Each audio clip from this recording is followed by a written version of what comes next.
Usa ka inahan nga dunay history sa paghatod og module sa iyang anak sa eskwelahan sa Cagayan de Oro City nagpositibo sa COVID-19. Ani ang COVID-19 update sa Mindanao pinaagi niining report.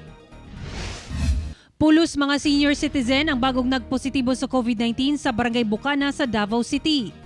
Ang 82 anyos nga lolo nga nakasinati og sintomas niadtong Domingo, 83 anyos nga lola nga duna say sintomas niadtong November 11 ug 73 anyos nga lola nga asymptomatic nalakip sa 7 ka nagpositibo sa sakit.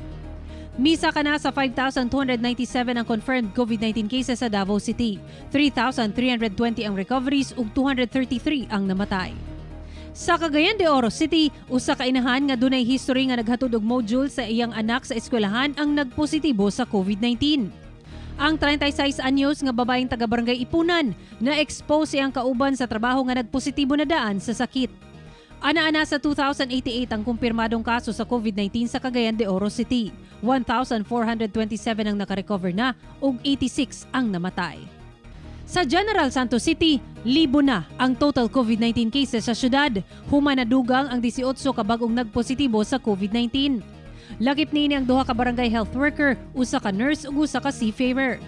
Samtang doon na anti-gen swabbing station ang barangay Kalumpang ug barangay Dajangas West sa Gensan.